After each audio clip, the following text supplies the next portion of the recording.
Hello teachers, learners, and parents. Sir Jeff po, at your service. Alam nyo ba na meron tayong website na tinatawag na DepEd Commons?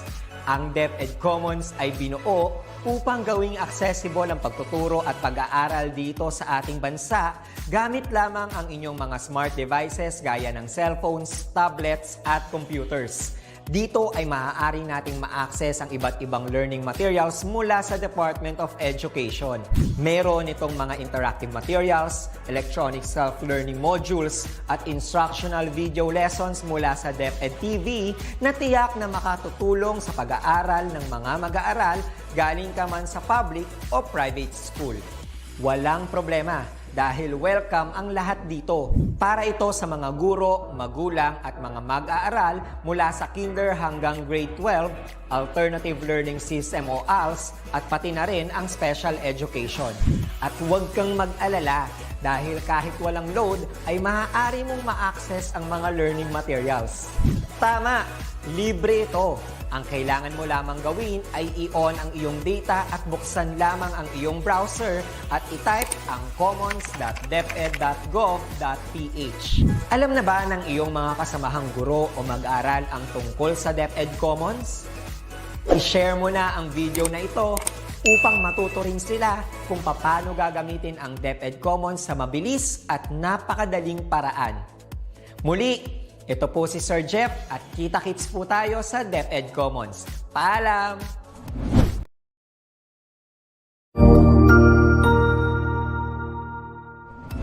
Magandang araw! Sir Wilbur po, at your service. Narito ang ETULay upang gabayan ka sa inyong pag-aaral upang lubos na maunawaan ang iba't ibang paksa o subject. Ang ETULay ay isang free online tutorial class na pinangungunahan ng ICT's Educational Technology Unit sa pamumuno ni Undersecretary Elaine Del B. Pascua.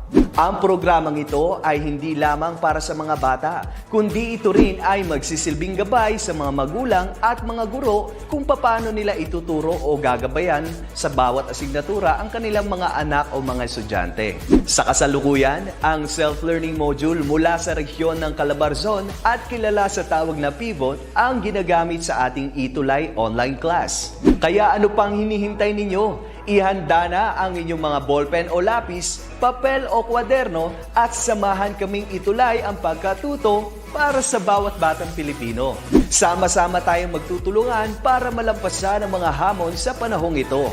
Halina't matuto kasama ang inyong online tutor sa oras na ito.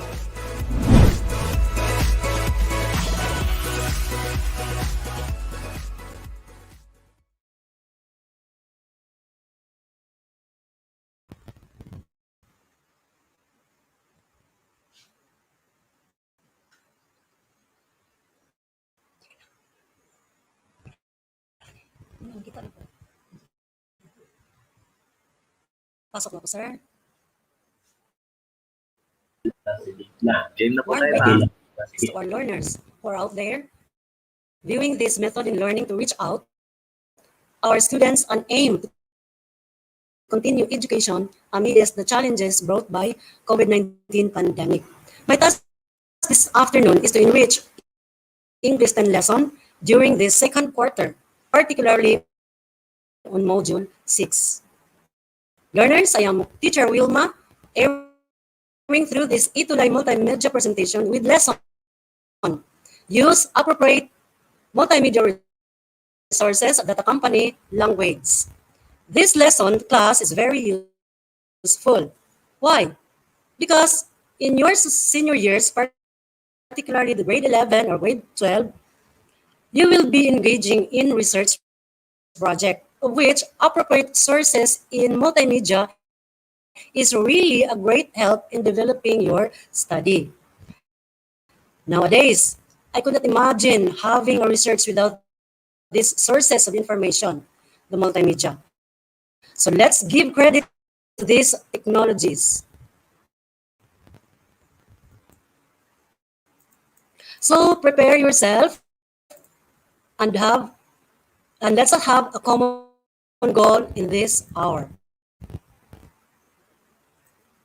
Let us learn now Multimedia is in the field of information technology. Before the advent of computers, media objects were difficult to put together, and now computers enable us to combine them and is easy to manipulate, store, and for reuse. It includes PowerPoint presentations and downloaded videos that is used for reference for instructions, activities that directly engage students, and it also expresses your knowledge in multiple ways. It also solves problems and revise your work. Resources is only one step in research process. And so, let's get started. For these lessons, learners are expected with these objectives as we go through the different activities. So here are our objectives. Identify the 5 multimedia elements. Choose non-print material as great source of information, especially in facilitating research, and understand citation guidelines. Now, at this moment, let's answer the pretest to know on how far you have gone about this topic this afternoon. As expected, you must have with you your learning weapons like your paper, pen, or a gadget that helps you in this journey. Now, please listen to the instructions. So we are now in the activity 1, our pre-test. This is to measure on how far you have gone or how far you have known the topic this afternoon. So this is our instruction. Carefully read each item and write the letter of the most appropriate answer on your answer sheet. Are you now ready? Okay. So let us have number 1. It is a computer-controlled integration of text, graphics, drawings, still and moving images, animation, audio, where every type of information can be stored, transmitted, and processed digitally. Letter A, hypertext. B, multimedia. C, an executable file. Letter D, desktop publishing.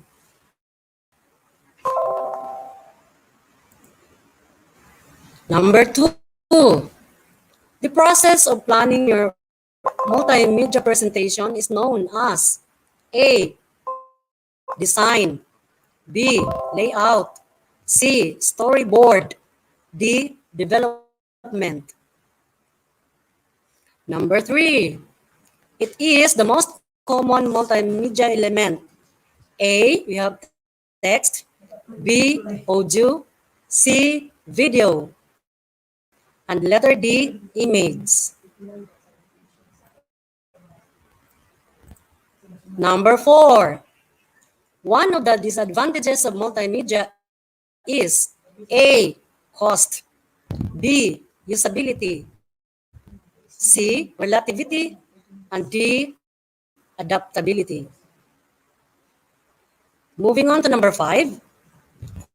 When using a web page, you want to use one whose purpose is to, letter A, inform. B, persuade. Letter C, sell a product. D, share a hobby. Number 6, when you paraphrase, you need to give credit to the original author. Letter A, true. B, false. C, maybe. Letter D, none of the above. Number 7, is Facebook a reliable source for research? A, no. B, yes. C, maybe. D, none of the above.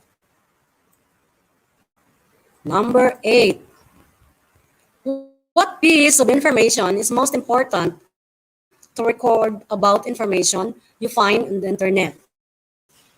A, URL. B, author and title. C, Date published and accessed. D, all of the above. Moving to number 9. When should you use in-text citation in your paper? A, at the end of each page. B, at the end of every paragraph. Letter C, whenever information comes from the internet. And letter D, whenever information has come from another source. Number 10. For all paraphrased or summarized content in text citation, it must be included. Letter A, author's purpose, the author's last name, and the page of paragraph. Letter B, the author's last name and the date of publication. And letter C, the title of the document and the author's last name. Letter D, none of the above. Okay. So let us have 10 seconds to answer that one before we have to check our activity. Okay. Are you done? Okay, let us check your work with this answer key. Okay, for number 1, we have letter B. Number 2, letter C. Number 3, A. 4, A. 5, A. 6, A. 7, A. Number 8, letter D. And number 9, letter B. Moving to number 10, it is letter B. Again. Okay. How's your score? Do not worry if you get lower than 5 because this goes to show that you will have to engage on this topic. Okay. And now let's move on to the activity 2, what we call choice board, of which you're going to select a non-print material which you think will be of great help to you as a source of information, especially in research projects. Explain its function as a multimedia resource, and you will be given 2 minutes on this activity. So here are the 4 icons of a multimedia. Have you seen this one? Okay, we have here the desktop, the YouTube, camera, and the internet. Okay, again, what you will do is to choose one or select one and explain its function as a multimedia resource which is to be used in your study research, especially that you are now in grade 10 moving to the senior high school years. Okay? Isip-isip, desktop or your computer. Then we have there the YouTube, and then the camera, and then the internet. You are given 2 minutes in complying this activity. So 3 or more usage can be done.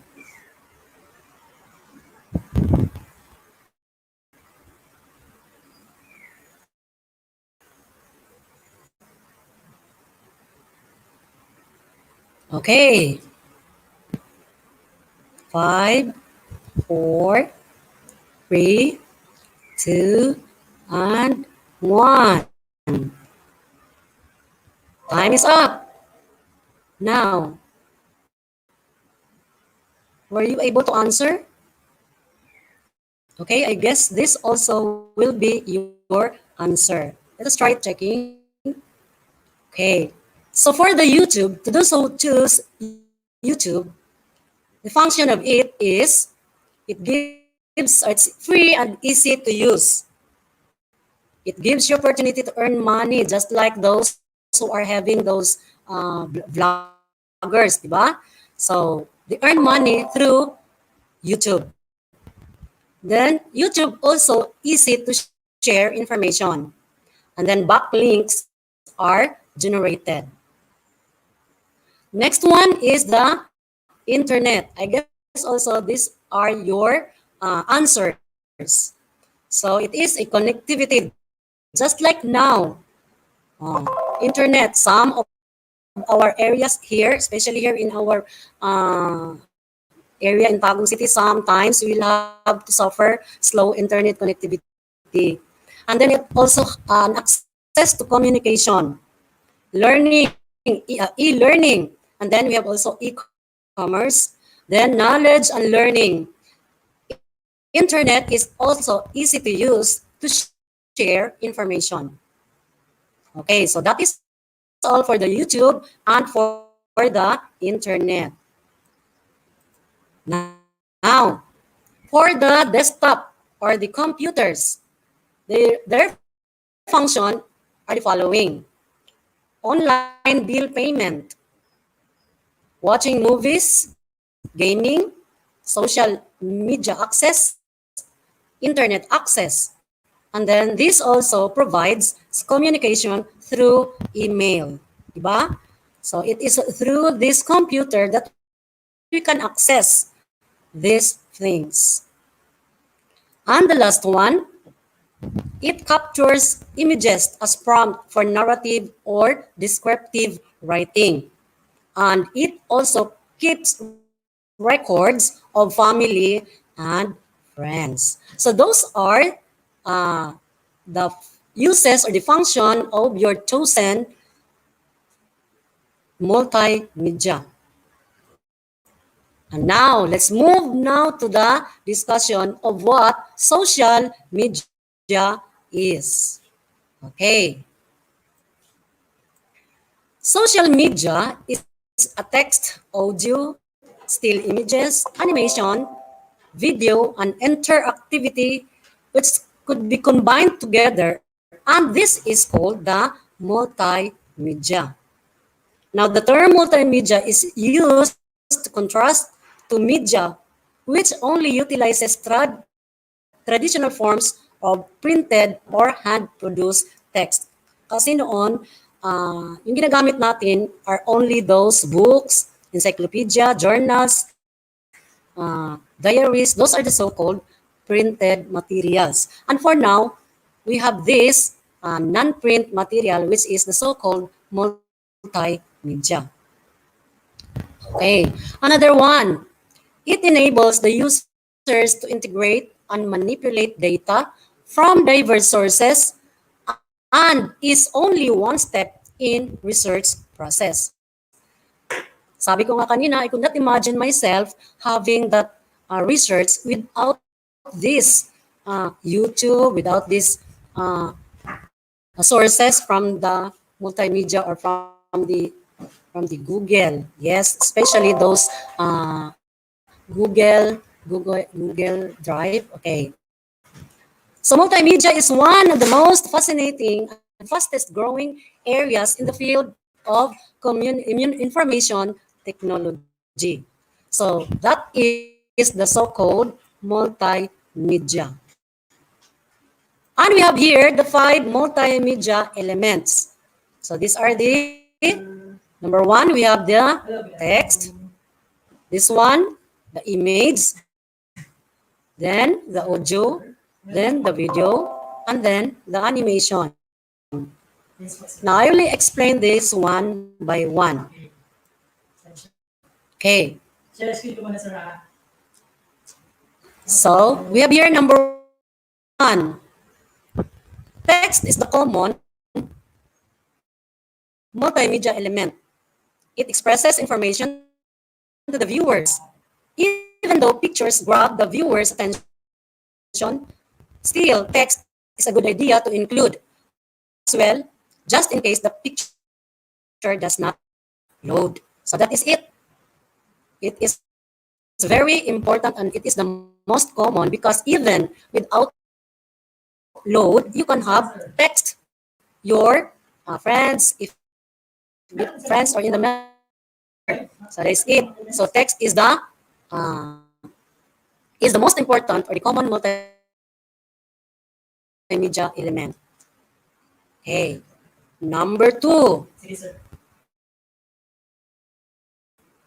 image picture paints 1,000 words, then why can't I paint you in a song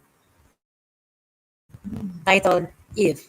So image catches the viewer's attention much more quickly than just plain old text. The most common images are JPEGs and PNGs, also Photoshop and Paint. So that is the number 2 element in uh, multimedia. Number 3, Baka, sir, audio. kanina ako nakakuan yun, sir, but ulit. Audio files are using plug-in media players. These include real audio, MIDI, WAV, WMA, and MP3. So that is number 3. Moving to number 4. Web is the most common place where videos are seen. So it is the video, the 4th element in multimedia, of which it is the common place where videos are seen. Some of these are Flash, MPEG, AVI or AVI, WMV, and QuickTime. So videos are used to hold on the viewer's attention. So yes, just like in classroom, if you have to use that for videos for the classroom instruction, students are very attentive in listening. Yes. Number 5 element in social media, multimedia. So this animation. It draws in the younger crowd. Adobe Flash is the most common tool for creating this animation, just like those the children alphabet, and then we have that Cocomelon. So those are the animation. So these are the most creative and fun multimedia element. Okay, so those are the 5 multimedia element. We have the text, the image, the audio, the video, and the animation. Now, let us remember that since multimedia resources is called to be effective in education, especially as a tool for research, there is a need for students to develop literacy skill to understand when these resources are appropriate to use. Dili kay basta-basta, hindi lang na basta-basta kayo kukuha ng sources and then it is not appropriate to your research project. The student must also critically evaluate all the materials he found, the text and the graphics alike. Yes, you must have to choose critically and evaluate that if it is really needed in your study. Now, also in academic writing, it is important to give credit to whom the information comes from. Because if we will not have to give credit to that information, so it is just like what we call this. You are getting a thing that is not yours. So parang ikaw ay magnanakaw. So that is it. This is where the knowledge of citation guidelines comes in handy. So moving on to the citation, it is the citations when you add text word for word from another source into your project and place it in your own words and writing style. And it is known as paraphrasing. Because if you will not paraphrase your sources, you will be charged of plagiarism. So that is it. You must have to paraphrase that one in order for you not to be called not to be dressed that you are having that plagiarism. Okay, so that is the citations. This let's move to the reference. References are found at the end of your research project, usually in the last page. And these are listed in alphabetical order by the author's name.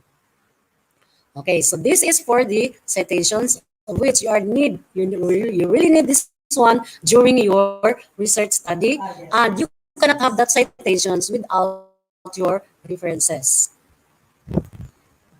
Now, Such a open sa kasi an APA, or the American Psychological Association in-text citation, includes only 3 items. So most of the references are suggestion ng copy. made, or what is this? Most of the references includes, in APA's in-text citation, it includes the last name of the authors, then the year the source was published, and sometimes the page or location of the information.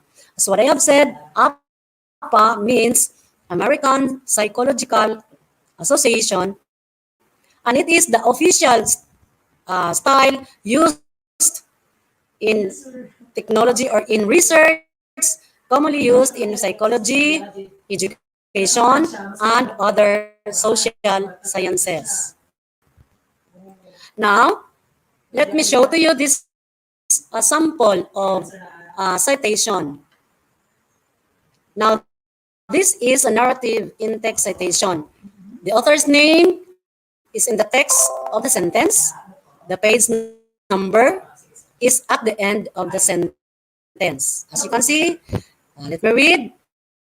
Stein, 2018, studied whether the early onset of Alzheimer's disease affected individuals younger than 30. His findings revealed that individuals as young as 20 were affected by the disease. So it's found in page 42. Another study found similar data showing that individuals as young as 18 displayed symptoms of the disease, even though both studies involved individuals in different hemispheres. The results were similar. The red one, which is inside the parenthesis, is called the parenthetical citation. In parentheses are the last names of the authors, year published, and the page number. So this is all about the in-text citation. And this example is praised. So as much as possible, we may have to paraphrase it in our own understanding, because I believe that yes, there are many tools used in paraphrasing, but other tools also get us lost to the idea. That is why I suggest that you must have to comprehend, understand, and put it into your own words, of which the thought is similar to your sources. Okay? Okay. Pwede na ba ako, sir? Okay, let's move on to the references. These are the references in the in-text citation in the project. These references are on the page and contain the full information about its sources. So, sample of this, Tang, F is the surname, F is the first name. After Tang, you have to put comma, then the first name, period, and comma, because there are 2 authors, you must have also to include Pierce, then G, W, then 2018. The title of the journal is The Alzheimer's Disease in Young Adults on Aging. So there is a specific page. Another one, we have the Stein, G, 2018. which is short-term memory now gone. The unfortunate circumstances related to Alzheimer's disease science discovery. Lately, in our John, it is said that the reference are in alphabetical order. So it is asked for us to check on if this is in alphabetical order. So I guess this is not so. Let us check this one. Okay, QRST. So supposedly, S yung mauna bago si Kang. Okay, now,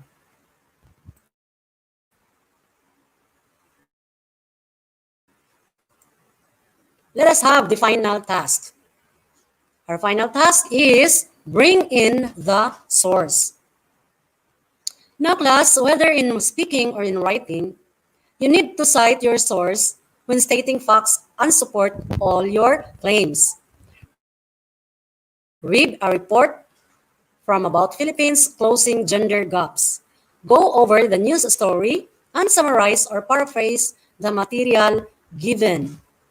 And then incorporate APA in text citation and referencing. So I'll be giving to you the copy of the report, but this is only a part of it. Okay, again, you are to go over to the news story and summarize or paraphrase the material given and incorporate APA or the American Psychological Association in text citation and referencing. Okay, can you see? Okay, so I'll just read that one. So, Philippines is most gender equal country in Asia. Report by CNN Philippine staff. Published December 18, 2018, 5:16 p.m. Metro Manila, CNN Philippines, December 18. The Philippines remains the top Asian country with the narrowest gap between men and women, according to the global report released Tuesday. The World Economic Forum's Global Gender Gap Report for 2018 also ranked the Philippines 8th among 149 countries in achieving gender equality. It is said that the country got its record high score of 0.799, which means it has closed almost 80% of its overall gender gap. The country also improved 2 notches from being on the 10th spot in 2017. The report listed the Philippines among the 5 countries that have achieved full parity in political and economic leadership, with women legislators, senior officials, and managers. Other countries with the same achievements are also Laos, Bahamas, Colombia, and Jamaica. Now, with this activity, I'll give you still 2 minutes in our Tutor, Jess. At this time, I'll be your teacher for 5:20 p.m. to 6 p.m. So, okay.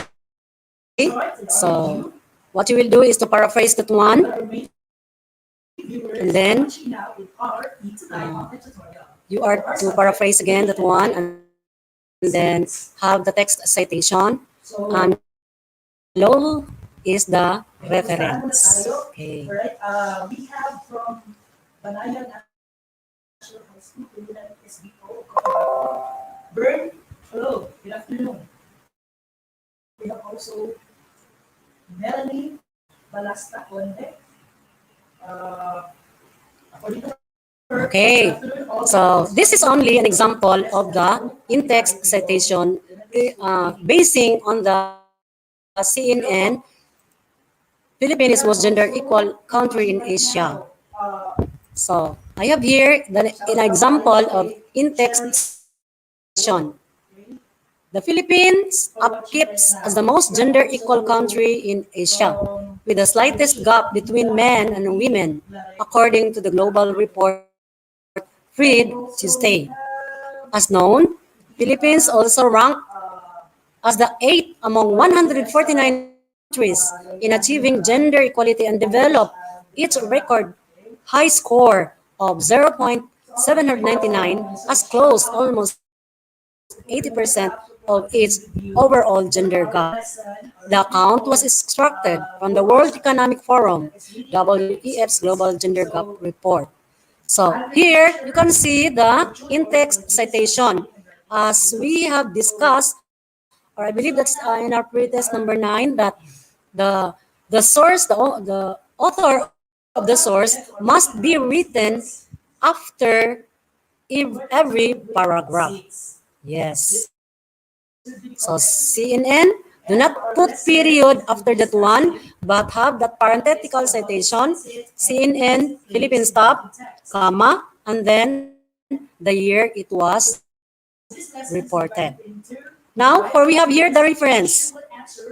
CNN, stop, then open, close and open parentheses, 2018.